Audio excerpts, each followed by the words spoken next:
to order. Ms. Guzman, will you please call the roll? Yes. Ms. Sheila Appel. Present. Mr. Stephen Guzman. Present. Mr. Miguel Dominguez. Here. Mr. Michael Dupree. Present. Ms. Angela Flesland. Present. Ms. Lisa Gardy. Mr. Evis Goodman. Present. We have a quorum. Thank you. Please join me as we pledge allegiance to the American flag.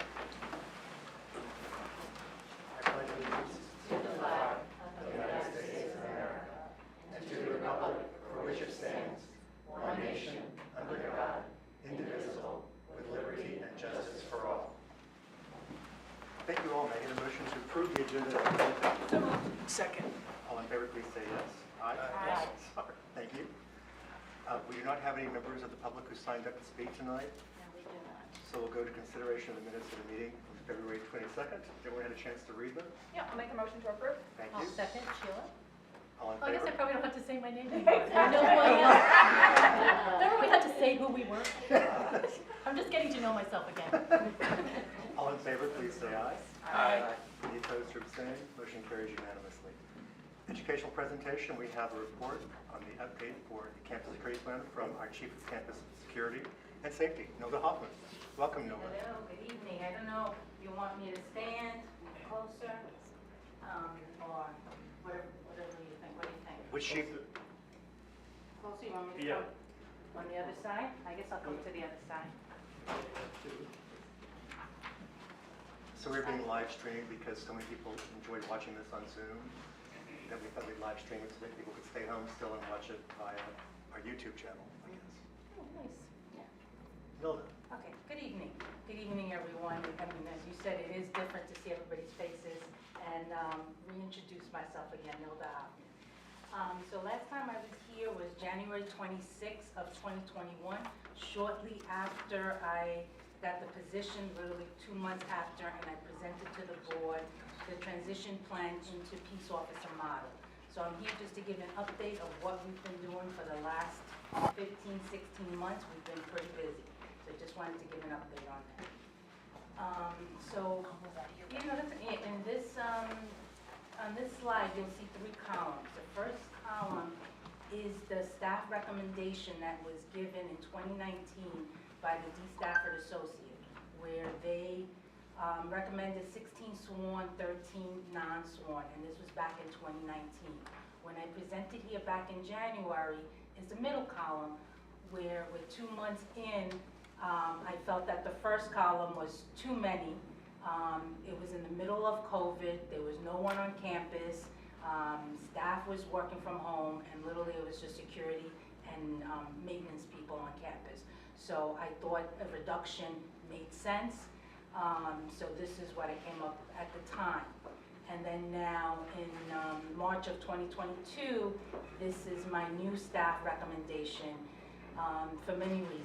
And I'll go through it, but one of it, you know, we're still dealing with the reduction in enrollment on campus, really the number of students on campus, because many of them are still online. There's a lot of courses that are still hybrid, half in person, half online. We don't have the number of students that we had, you know, back, you know, I guess when this was originally proposed. One of the other changes that you would see from the recommendation that I made in January is you see that we no longer have the assistant chief position. I just wanted to briefly talk about that. At the time when we made the decision of the assistant chief, that position was going to kind of play 2 different positions. There was a staff coordinator here, a safety coordinator that worked right under Bridget Anderson and was in charge of really safety programs, safety training for the employees, the PESH program, anything to do with the fire system, from fire extinguishers to fire drills. And that person left, so we thought that we could combine both the assistant chief and that safety coordinator position. So when we advertised that position, you know, you take a look at what the description, we kind of merged it together. And we found someone that eventually we hired in May, but that person is no longer here. They left in October, but what we found, it was very difficult to really combine those two positions. The assistant chief at the time, I worked mainly the day shift, and that second person, I needed them to work the evening shift to cover that shift. And that safety coordinator really needs to be here during the day to do training, to the staff. They're part of the chemical hygiene committee, and really just to conduct training. So I think that this model that I'm proposing now, the number of guards, campus, peace officers that we have, I think with the supervision of myself, a lieutenant investigator, and then really just hiring a sergeant for the evening shift to cover that supervision would be best served, and then bringing back that safety coordinator that could really spend that time, really is really important, that position, and we need someone who has that expertise and that experience to be brought back to campus. Then 2 peace officers, and then now I'm part-time, and I'll discuss a little bit later, and I did discuss this back in January, why we were going with the part-time peace officer. And I'm requesting 2 peace officers to cover the 3rd shift, part-time again, and that's the midnight shift. And then we stayed with the same 9 sworn. The only difference too is the part-time senior office clerk we had, we no longer have, and I didn't see a need of replacing that position because our dispatchers that we hired, they've taken that role on, and part of their description is really some administrative work, and they've taken that role over, so we do not need to replace that. Just to discuss about some of the things that we have completed in the last year. We brought back the Campus Safety Advisory Committee under Dr. Jordan. He elected the members, one of the chairs to the committee, and definitely everything that we're doing, that we have been doing, has been going through the Campus Safety Advisory. They've been very helpful through this whole process. We hired 2 campus dispatchers. They work Monday through Fridays from 8 a.m. to 11 p.m. And really, if anyone has called our security department, you'll see a huge difference in the experience that these 2 individuals bring. And really, the whole peace officer model with the community policing philosophy, you'll see that in these individuals. Second, we hired 2 campus guards to cover the 2nd shift. And then we hired 2 part-time peace officers. And I talked a little bit about this last time, that the reason we went with the part-time peace officer, because we yet do not have the infrastructure to go seek and hire our own individual people to put them through training. Our peace officers, they come with experience. To hire a part-time peace officer, they could be currently working in a police department, they could be retired police officers, they have the training, it's easier to transition and hire them and be able to roll this peace officer model out easier instead of starting brand new. My thought when I talked about this last January was that in this September, I wanted to begin to hire our own and put them through a police academy. And, I have to rethink that, honestly, because as you know, already police departments are having a difficult time to hire. And my fear is, and this has been through all colleges, when you hire your own, you have to find a way to keep them here and not another police department to steal them from you. So I have to think about how we're gonna continue to roll that out. I talked about this before, especially when I got hired, to continue the community policing philosophy. One of the most important things is really transparency, is really important. And security department here already had the body-worn camera, which is a step ahead of many other colleges that don't have body-worn camera, even local police departments that don't have body-worn cameras. We do have that already in place. So I wanted just to continue to add to our infrastructure just to make it better. One of the things that we did, we got a new dispatching system called Omnigo And what I love about it is really a dispatching system that tracks, that gives us information, gives us data. We can run data at any time. And I'm very data driven. I think it's really important to look at that data to make determination on a lot of things. We installed this system called SCOM. Hopefully I'm pronouncing it right. It's a recording system that records all phone calls incoming to security, and it records all transmissions that are done on our radios. So that's important, especially now with peace officers. We want to know what was called in. We want to know what was transmitted, especially during, you know, an incident, a bad incident. We talked about this here. We renewed our security guard contract. We renewed it with a smaller amount. We still need that security contract to really cover, they're mainly doing our weekends. They're doing when our campus guards are, you know, maybe holidays and maybe when they're taking vacations. One of the other things that we did, we added a second dispatch center over at Conklin. So we duplicated what we had in our current security office. We have it down at Conklin Hall, and that really eliminated a guard many weekends, and on the midnights we had a guard sitting by himself over at Conklin with the building closed, and then we had another guard that we needed to put at Conklin. So that no longer happens. One guard on the midnights is sitting at Conklin during the midnights and sitting there during the weekends, so we don't need to have two guards at the time. And, you know, in addition, I didn't put in here, we've been updating a lot of our brochures and our information on the website, really to update a lot of stuff. Some of the things that we're still working on, which is big, is we're still working on revising our policy and procedure, specifically our use of force policy. We've had this program, we've had it for a little bit, Luxapol, which is very well known, used throughout many campuses. And they're working with us to help us to push these policies out. I know at our next campus safety committee, I'm presenting to them my use of force policy, so they could look at it, critique it, and before that is pushed out.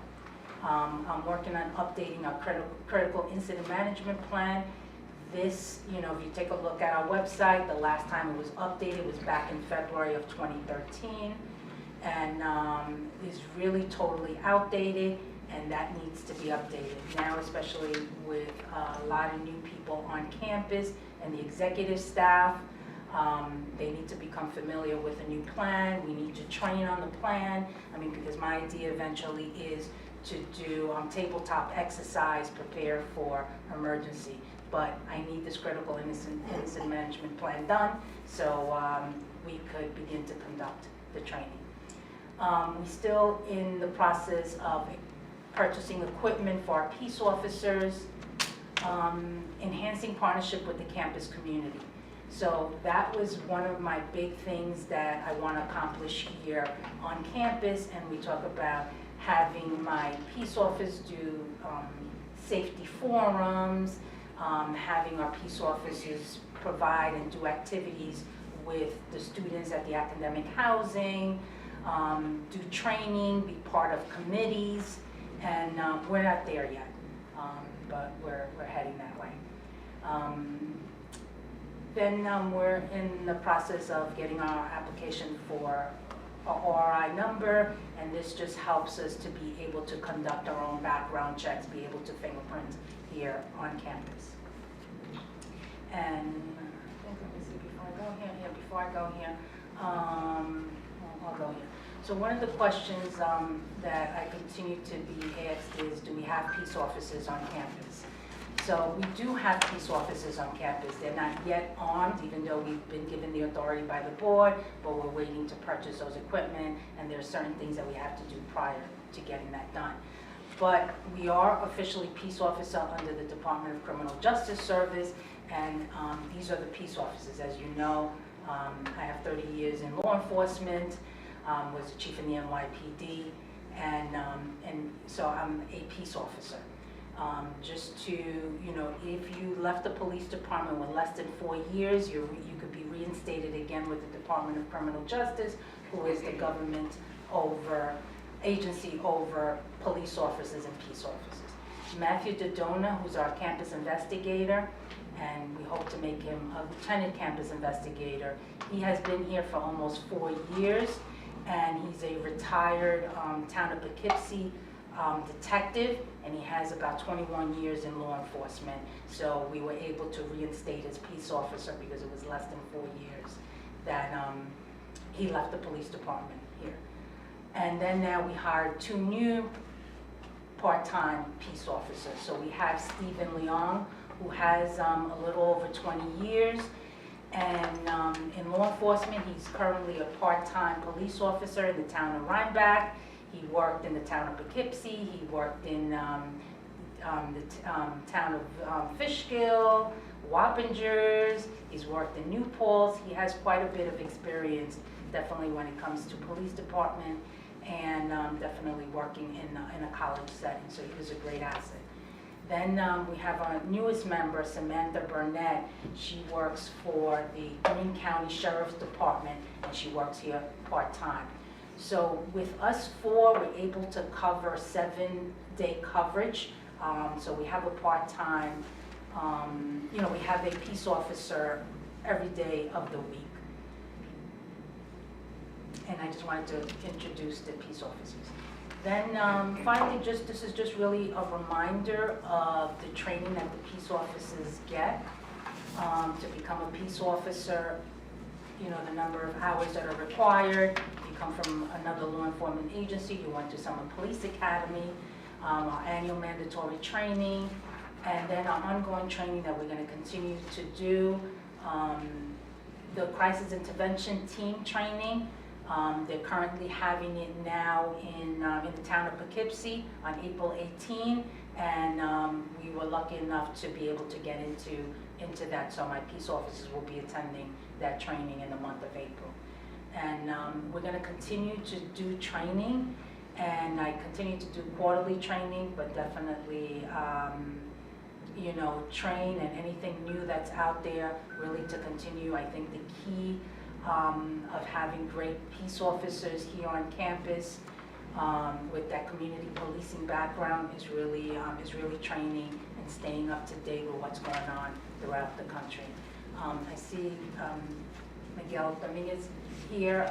I presented last time he brought up here at the Board of Trustees what they had discussed at the Student Government Association. So I had an opportunity last Tuesday to present, and I did apologize to them because I guess we've had no students for a while, that I should have gotten there earlier, because they weren't unaware of the status here, and not aware that we were already in place. This was already decided.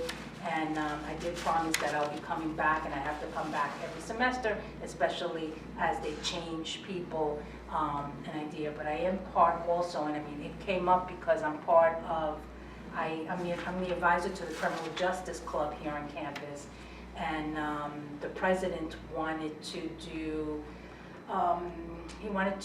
like an open forum about how people felt about peace officer. And I guess when this was really introduced, I guess it was already done back in 2019 when this conversation was had, but he wanted to really have another conversation with the current student, and that's what happened last time at the meeting. He brought that up, and it was a great conversation when I was there, very great interaction.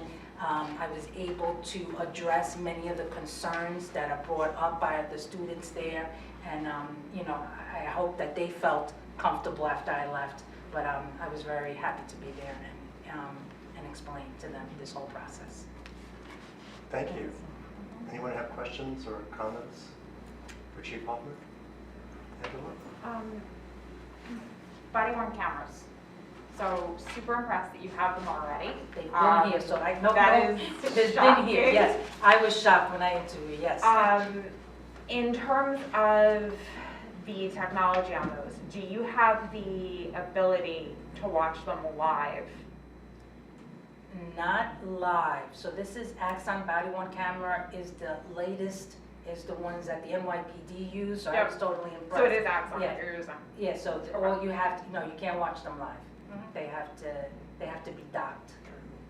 They have to be Because docked. I know that there are, Yes, Bluetooth. yeah, there's more and more that are available that you can see them as well. What about cameras in the vehicles? Well, we're not there yet. This is one of the things that would be, future development. We do not have a car here on campus that's I could say, that has a police package. And that's one of the things that I've spoken to my direct boss about, that in the future, that would have to be part of, some type of budget. And I am for that too. Other questions, comments? So, Oh, Sheila. yeah, just more back, Nilda, in your, so thank you for that. It really is, something we've talked about, is really keeping the campus safe. So we know that our enrollment is down, but I'm a born optimist. It's going to go up Me too. significantly. I hope so too. It's going up significantly, is it not? Are we nimble enough to be responsive to that? I know that you said you've, kind of reduced your footprint of staff based on that data point. Do you feel that you would have enough runway when we all of a sudden tell you that, next semester we're increasing by X? No, I'm comfortable where we're at, and absolutely, this is, this can't be written in stone. You have to assess, right? You have to assess what's going on. I take a look at just even data. We take a look at the number of calls that we get. We take a look at what's going on around our community, so it's really constantly looking at it and assessing it. So I'm comfortable where we're at right now, and definitely as I see things changing, as I see our academic call, increasing in numbers, those are all things that we would have to, continue to look and just make changes as needed. But at this point, I think I'm comfortable. Thank you. Reese or Miguel? Thank you. And thank you, Chief Hofmann. Thank you. And we're going to have a cybersecurity report. Oh, okay. Hi, I'm Mike Salters, the Acting Associate Dean of IT. It's Ed Blakey, our Director of Information Systems. So cyber attacks are on the rise across government, healthcare, education entities. We're here to basically review some cybersecurity initiatives that we currently involved with implementing across the campus. And Ed is in charge of our information security program. He's going to describe some of the risks that we face and some of the plans we have to help mitigate those vulnerabilities in our environment. Thanks. So I'm going to start off by giving, we're citing some facts that are somewhat scary. The average cost of a data breach in 2020 was $3.86 million. The average cost of a phishing attack for a mid-sized organization is $1.6 million. The average life cycle of a breach in 2020 was 250 days from identification to containment. And the average time to identify a break-in in 2020 was 207 days. 94% of all malware is delivered to us by email. That malware is delivered in the forms of malicious links. It could be an Office document, Excel spreadsheet, it could be a PDF. 88% of organizations worldwide experience spear phishing attempts. Those would be fraudulent mails targeted towards a specific person. We could say the email sent to payroll saying, hey, I'd like my check deposited in this account. It could be an email to accounts payable saying, hey, you guys owe me this invoice when you don't. It could be an email from Dr. Jordan saying, hey, get this done immediately. I need a check written to whomever. And 95% of these security breaches are caused by human error. And what that tells me is that our greatest weakness is the human element, but that could also be an advantage to us with the right knowledge and understanding of what cybersecurity is. Okay, so the first thing we're doing is we are initiating a cybersecurity awareness campaign. All employees on campus that have a user account are going to be required to complete mandatory IT modules about data privacy and information security. We're going to cover topics such as PII, personal identifiable information. This will include GLDA, that's finance data, HIPAA, that's health data, FERPA, that's educational data. We're going to go through ways to identify what is malware. We're going to go over what is ransomware. We're going to go over secure password best practices. We currently have a password policy, that's complex passwords, has to be X characters long. But that alone isn't enough because, Dutchess $123 that could be a password, but that's not a good password. We need to educate our users that this is a bad idea. Personal devices. We got folks out there that are using Windows 7 that don't have an antivirus on their machine. They need to learn that they need to have that because if they're going to be accessing, community college resources, then they're putting us all at risk. We got to teach people about phishing scams. Now, I already get on a regular basis, is this real? Is this real? And 99.9% of the time, it is garbage. It is a scam, but sometimes it's not. And the fact that people have to ask means that they need to learn more about it. And it's not going to be enough to just do this for the employees. We also have to have an awareness campaign for students. So we're going to do this with awareness posters around campus. We are going to teach the same methods that we are teaching to the employees, phishing, password management, personal device use.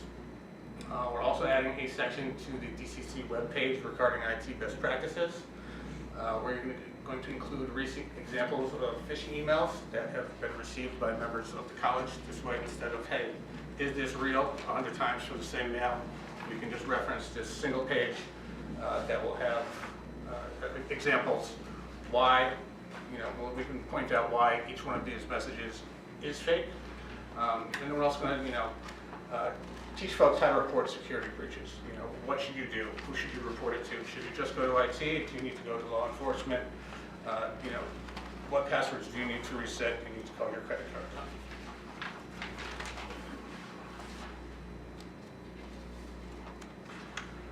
company. 61% of breaches in 2020 were the result of using unauthorized credentials.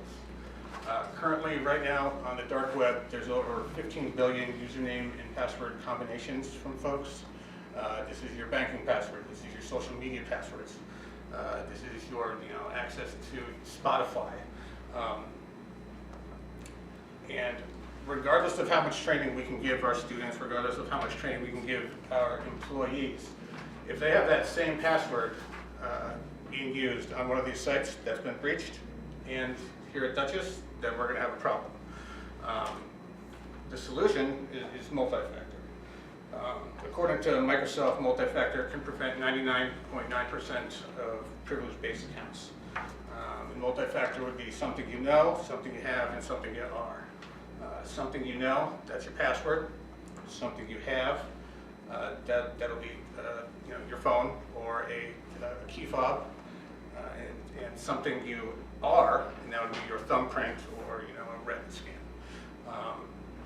In the summer of 2022, we'll be implementing multi-factor for faculty and staff for Microsoft Office 365 and any remote access. So if you are on campus, you will not be required to use multi-factor. If you are off campus, you want to access your email, you want to access your OneDrive, your SharePoint, or your local virtual desktop, you're going to have to use multi-factor. In the spring of 2023, Dutchess is moving to a new LMS, Brightspace, that will require all students, all users, students and faculty to use MFA. We're going to begin a pilot with that this summer, and that will be required to use MFA.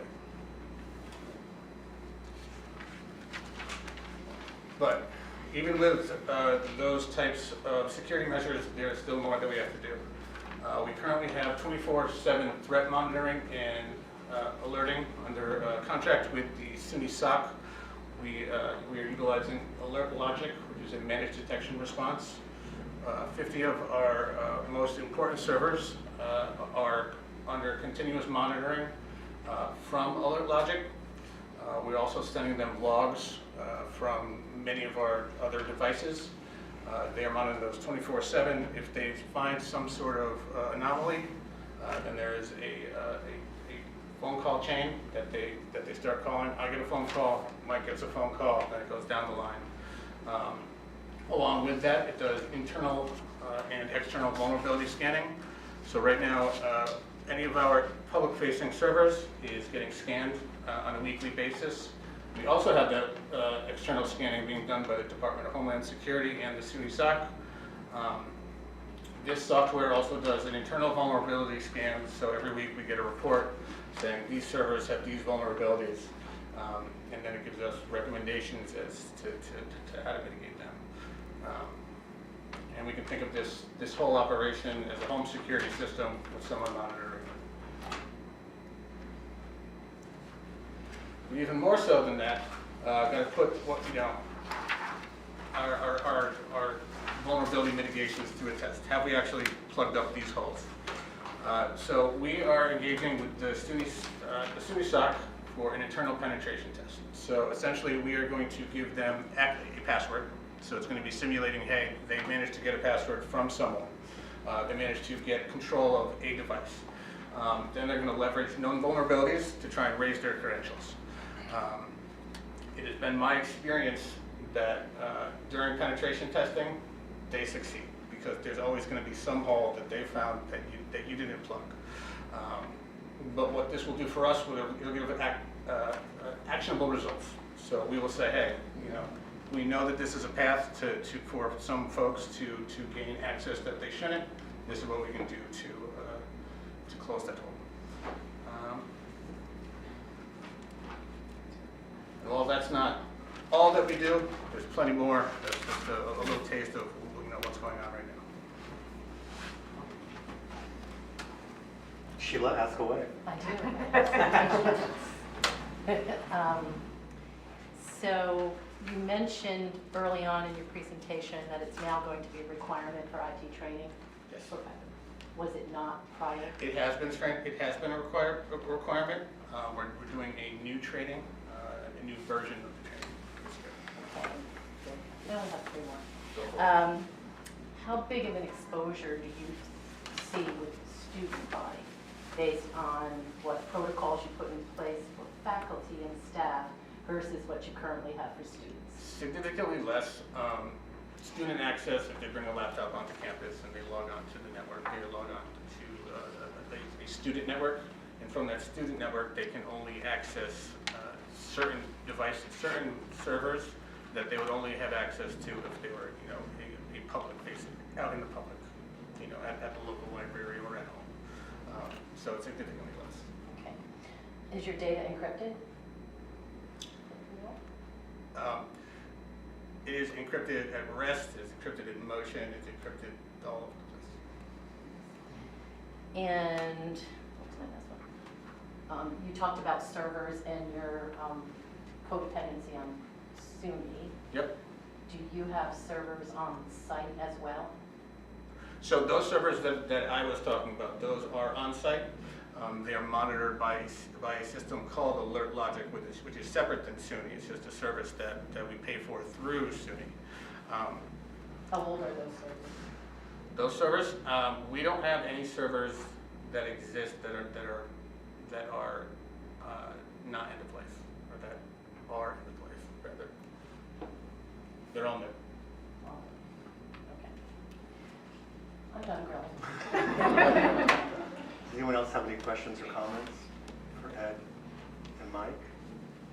I think what I'm really trying to underscore is, folks, this is a really, really serious issue, for the world at large.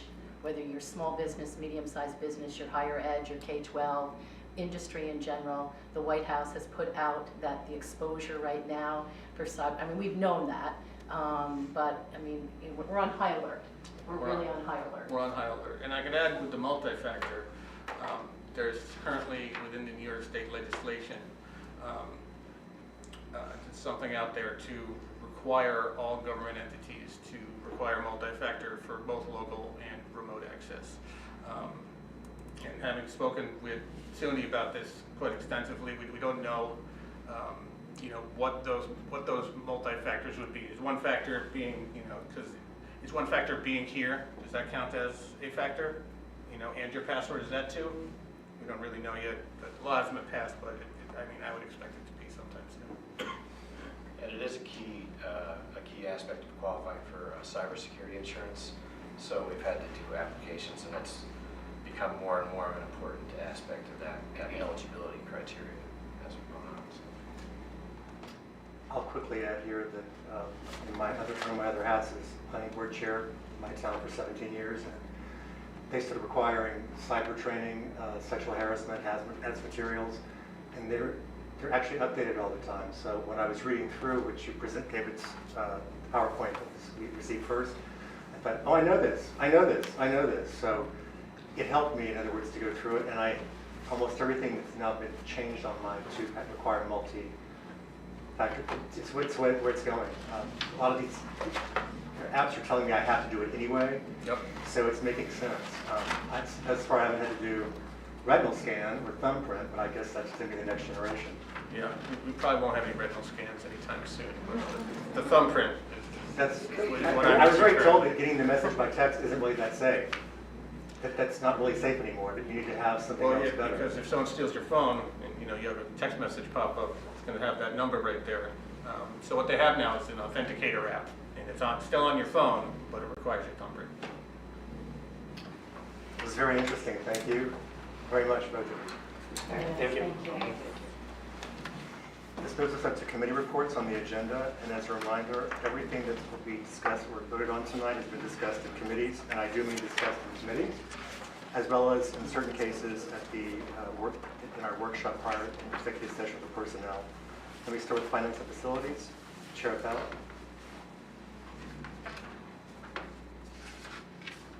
Thank you, Mr. Chairman. Resolution number 2022-26-26, whereas the campus site repairs and upgrades capital project was approved by the Board of Trustees of the State University of New York, the Board of Trustees of Dutchess Community College, and the Dutchess County Legislature. And whereas the request for proposals for architectural and engineering services for the campus repairs and upgrades were requested, and whereas there were 11 proposals received, the college has reviewed each proposal and interviewed the top 2 firms that met the project specifications. Whereas the proposal received from Rhinebeck Architecture best meets the required specifications, whereas the funds are available at the capital project for the campus site repairs and upgrades, now therefore be it resolved that the contract for architectural and engineering services for the campus site repairs and upgrades be awarded to Rhinebeck Architecture, Rhinebeck, New York, in the amount not to exceed $219,400. Is there a second? Second. Thank you. Any further discussion? All in favor, please say aye. Aye. Any nays or abstentions? Motion carries. Thank you, Sheila. Thank you. Personnel and Community Relations, Chair Flesland. Resolution 2022-27, I offer the following and move its adoption, whereas the college has been awarded a Title III grant. In order to meet the requirements of the grant, new titles in the professional service need to be created. Section 35 of the Civil Service Law requires that title determination of positions in the professional service be made by the Board of Trustees. These positions will be grant funded. Now therefore be it resolved that approval is hereby given to create the following titles in the professional service: Prior Learning Assessment Coordinator, Title III Program Coordinator, Workforce Pathways Coordinator. Is there a second? I'll second, Sheila. Thank you. Any further discussion? All in favor, please say aye. Aye. Any nays or abstentions? Motion carries. Resolution 2022-28, I offer the following and move its adoption. Be it resolved that based upon the recommendation of the president of the college, the following appointments to the professional staff of Dutchess Community College are hereby approved. Diana Kiernan, Acting Director of Mental and Physical Health Services for the period March 28, 2022 through August 31st, 2022 at an annual salary of $79,728 prorated for the period of time worked. Angela Rios, Associate Dean of Academic Affairs for the period March 28, 2022 through August 31st, 2022 at an annual salary of $110,908 prorated for the period of time worked. And Colleen Trogish, Associate Dean of Academic Affairs for the period of April 4th, 2022 through August 31st, 2022 at an annual salary of $137,363 prorated for the period of time worked. Is there a second? Second. Second. Thank you. Not all at once. Any further discussion? All in favor, please say aye. Aye. Any nays or abstentions? Motion carries. Final resolution 2022-29, I offer the following to move its adoption. By resolution 2022-22, dated February 22nd, 2022, the Board of Trustees appointed Benjamin Jones as the acting director of the Math and Science Center for the period of February 7th, 2022 through August 31st, 2022 at an annual salary of $53,544 prorated for the period of time worked. The salary listed in the resolution was incorrect. Now therefore be it resolved that Mr. Jones's annual salary in this position is hereby approved at $56,554 prorated for the period of time worked. Is there a second? Second. Thank you, Stephen. Any further discussion? Oh, Z's, sorry. I just heard a sound from over there. All in favor, please say aye. Aye. Sorry. Any So nays or your name is abstentions? still Exactly. I had to do my things. Thank you, Angela. The next item on the agenda is Board Policy Committee, Chair Guzman. I offer resolution number 2022-30. Offer the following resolution and move to its adoption. Whereas in keeping with good governance practices, the Board of Trustees Policy Committee reviews board and college administrative policies on a regular basis. And whereas based upon this review and input from the members of the Board of Trustees, the Policy Committee has determined that the policy on reimbursement for job applicants need to be revised. Now, therefore, be it resolved that based upon the recommendation of the Policy Committee and review by the Board of Trustees, the revised policy on reimbursement for job applicants, which is attached and shall be made part of the official minutes of this meeting, is hereby approved, and be it further resolved that this policy shall be effective immediately, and be it further resolved that the Board reconsider this policy again within 5 years or earlier, should it be determined revisions are needed prior to the scheduled review date. Is there a second? Second. Thank you. Trustee Cashwell. Any further discussion? All in favor, please say aye. Aye. Any nays or abstentions? Motion carries unanimously as well. Thank you, sir. Next item on the agenda is report of the student trustee. Trustee Dominguez. So we started the Academic and Student Affairs Committee meetings. We had our first one. We discussed various topics about DCC. Some great points were made, and I do believe that we are on the right track. Nilda Hofmann did come to the last SGA meeting where she did talk about the security. I do believe that the concerns of the students were addressed, and she did a thorough explanation about what things are going to be like on campus. There I was also given a list of topics that DC students like and also dislike about the campus. And at my next Student Affairs meeting, I do plan to bring up some of those issues. Dr. Jordan and I will also soon begin monthly meetings. I look forward to that. And also, thanks to Dr. Jordan, I did get to attend the Emerald Ball last weekend, where I got to listen to leaders of our community speak, and it was very motivational, and I got to meet some excellent people. It's a great report. Any questions or comments from Miguel? Okay, next time on the agenda is Chair's report, and I'm going to try to be brief, but I will not be as brief as Miguel, sorry. First, as a reminder, we have the DCC Foundation Gala this Saturday. We have 380 tickets sold, or people attending. But if you really want to attend, then contact Dinah Pollard right down there, because we shall squeeze you in somehow, some way. Seriously, this is a great event, I think, and we haven't had it for 2 years, so I'm certainly looking forward to it, and I'm told they'll be dancing. That's right. There you go. Another step toward the old normal. On a more serious note, we accepted the resignation, or acknowledged the resignation of Trustee Steinhaus today, and thank him for the time and energy he expended on behalf of the college. Next, DCC has been awarded a grant in the amount of a little over $233,000, effective April 1st through June 30th of next year, for a joint application with Stony Brook University, with DCC as the lead institution to develop and implement a nursing pathways initiative. This will address the statewide and regional shortage of nurses and nursing program faculty. In partnership with Dutchess, DCC is going to facilitate a pathway for licensed practical nursing, LPN graduates to enroll in the DCC nursing program. This grant also develops a pathway for the DCC nursing program graduates to gain employment with the region's 2 largest health networks, both Newvance and Westchester Medical Center Health Network, i.e. it has a regional here. And also gain career advancement and continued educational support toward a BSN degree via the online RN to BSN program at Stony Brook University. In addition, current nurses at Newvance and Westchester Medical can pursue their master's degree in nursing education or leadership through the online program at Stony Brook, and thereby promote the development of nursing faculty. Both Newvance and Westchester Medical have expressed great interest in partnering with DCC on this initiative, as well as exploring additional workforce development opportunities in the healthcare field. Next, and this is a really exciting one to me, our admissions office, led by Mike Rowe, held an open house on Saturday, March 19th at our Hudson Valley Regional Airport location. There were 4 sessions. The first was aviation for a pilot information session, then aviation maintenance information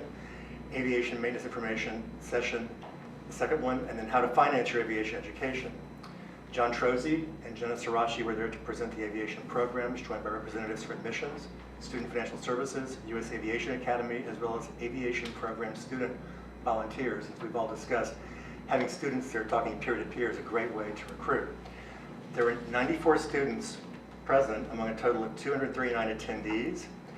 Of those, 56 were interested in becoming pilots, 29 in aviation maintenance, 6 just noted aviation in general, and 3 in aviation management. Attendees came from as far as Buffalo, Rochester, Watertown, New York City, and Connecticut, as well as many Hudson Valley residents.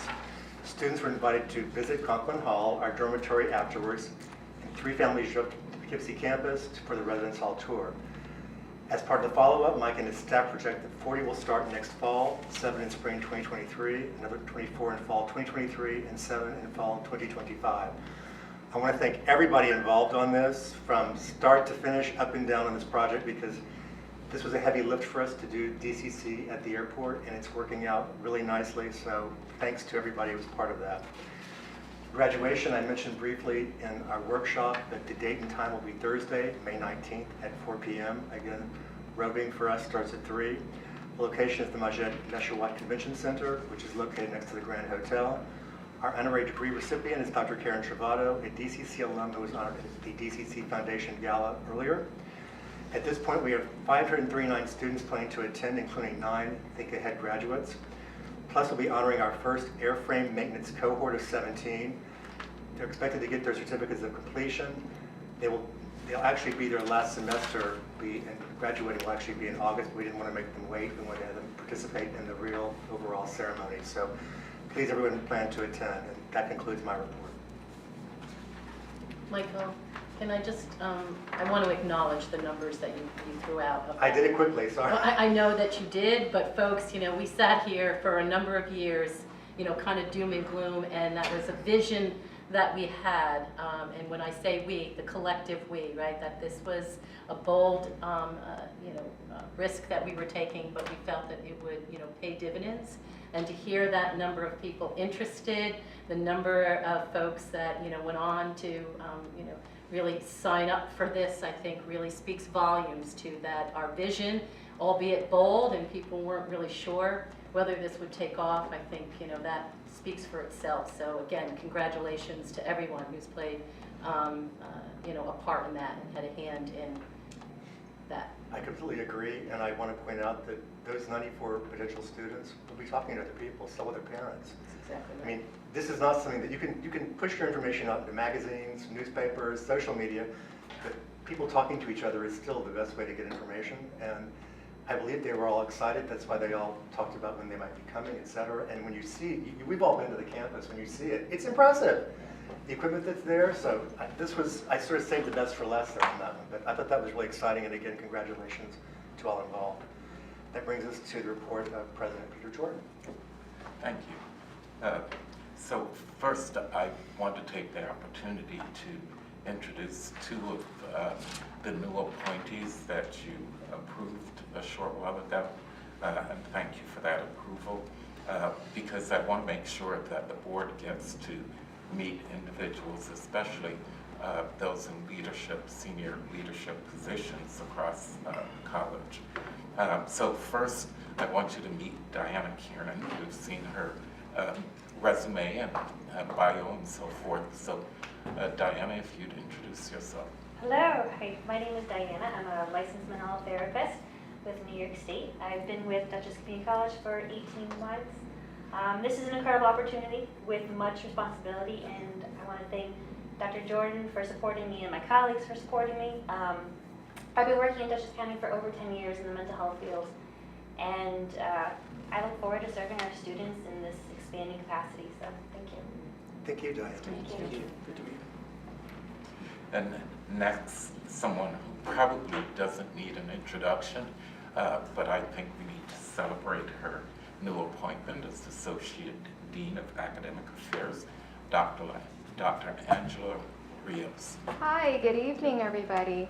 I know most of you in this room and have worked really closely for the past 6 years. I'm really honored for the opportunity to be able to continue that work in a different capacity, and I'm really looking forward to doing great things with all of your support, the support of faculty, and really trying to provide as best of experience for our students as possible. So thank you all so much for this opportunity, and thank you, Dr. Jordan. Thank you, Angela. Thank you, Angela. Next, I want to share with you that along with the great open house that we had last weekend, I had the opportunity last Thursday to welcome 85 guidance counselors from middle and high schools in Dutchess and Orange counties to DCC at Fishkill. It was an awesome group, lively, but also very interested in the programs at DCC. The admissions staff, Mike Rowe and others, were present to provide tours of that facility, but also to make sure that individuals learn about the academic programs here at DCC. I had the opportunity to welcome them and answer some questions for them. My one big takeaway in terms of talking to the group was that we as a college, especially a community college, have some work to do in terms of helping to educate guidance counselors and even teachers about the kinds of new career opportunities that are available to their students. We can think about it like any other industry, where pharmaceuticals, for example, where technicians and sales folks from the pharmaceutical industry will go into hospitals and doctors' offices to educate them about their products. Those doctors and medical professionals educate their patients and so forth. We need to, as we talk to leaders within business and industry, make sure that we're transferring that knowledge, that information to guidance counselors and teachers and so forth. So I'll continue to work with our admissions folks and Scott as their fearless leader now to make sure that we are providing those opportunities and learning for guidance counselors and teachers, not only at Fishkill, but here at the Poughkeepsie campus as well. So that's my report for now. Thank you, Peter. Any questions? One quick question. Are we attending some of the, I know towards the end of the year at high schools, they're doing career fairs and different things like that. Are we attending some of those career fairs and essentially, not necessarily pitching ourselves, but showing what we can do? I mean, just speaking from my own personal school, April 18th, I think they're going to have theirs. It's a short, I like to call it a meet and greet. It's like speed dating. You have to bring candy to get them to show up to your table. But I mean, are we doing stuff Yes, the Office of Admissions does all of those kinds of events. I'm not sure about the particular one that's happening in your community, but we'll definitely look into that. I know that as recently as today, we got an invitation to an event that's being sponsored by Senator Serino's office. And that's in Wappingers Falls, so we'll be participating in that as well. But yeah, we have folks at all of those events. It's a good question, Elise. Thank you. Yeah. Anyone else? Are there any other items for other business? There being done, the date of the next meeting is April 29th, excuse me, April 26th, 2022. I need stronger reading glasses, sorry. And making a motion to adjourn. Second. All in favor? Aye. Any nays or abstentions? Thank you. Thank you, everyone, and thank you for joining us live. It's a pleasure to see everyone again. Yes.